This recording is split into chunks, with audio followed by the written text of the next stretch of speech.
Bonjour à toutes et à tous et bienvenue dans le JT de la Revue Fiduciaire. On découvre tout de suite les titres de ce mardi 16 juin. Covid-19, activité partielle et point retraite Agirc-Arrco, modulation des acomptes d'IS et enfin Covid-19, nouvelles précisions sur le report des délais.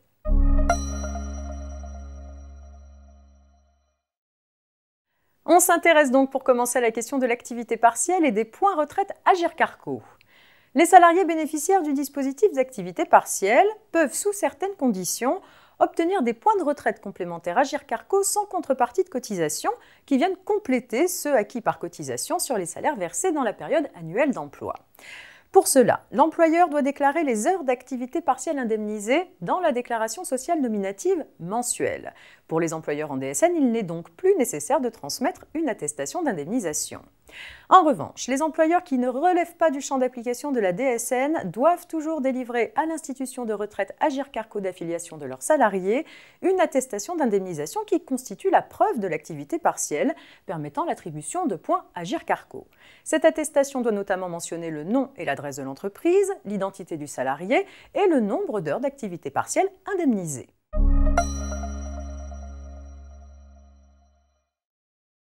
On poursuit avec la modulation des acomptes d'IS. Pour soutenir des entreprises confrontées à la crise du Covid-19, des mesures exceptionnelles d'assouplissement de leurs obligations déclaratives ont été mises en œuvre. Ces mesures viennent d'être complétées afin de permettre aux entreprises de moduler les acomptes d'impôt sur les sociétés dus à compter du 20 juin 2020. Ces facultés de modulation, optionnelles et sans formalisme particulier, concernent les 2e, 3e et 4e acomptes des exercices en cours et à venir, mais cessent de s'appliquer à compter des exercices démarrant après le 20 août 2020. Les entreprises peuvent ainsi étaler le versement de leurs acomptes en fonction du résultat prévisionnel de l'exercice, avec une marge d'erreur diminuant plus on s'avance vers la clôture. Si la marge d'erreur n'est pas dépassée, aucun intérêt de retard n'est appliqué.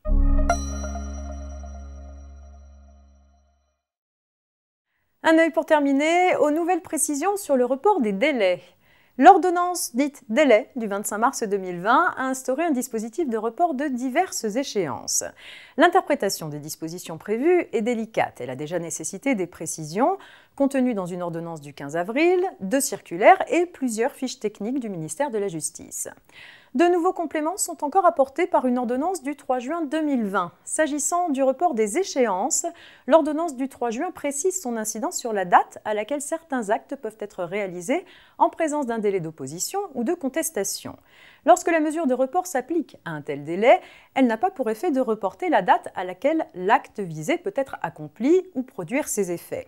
Si l'on prend l'exemple de la réduction de capital, elle ne peut pas être réalisée avant l'expiration du délai d'opposition de 20 jours. Grâce à la mesure exceptionnelle de report, un créancier a plus de temps pour former une opposition régulière. Mais la date à compter de laquelle les opérations de réduction de capital peuvent débuter ne s'en trouve pas pour autant décalée. Il en va de même pour la date de réalisation de la transmission universelle de patrimoine, la date à partir de laquelle l'acquéreur d'un fonds de commerce peut valablement payer son vendeur en étant libéré à l'égard des tiers, et le délai prévu en matière de saisie de compte bancaire, à l'issue duquel l'huissier peut réclamer le versement des fonds. Selon le gouvernement, la solution inverse entraînerait une paralysie de certaines activités qu'il convient d'éviter. C'est tout pour aujourd'hui. Excellente journée et à demain, mercredi.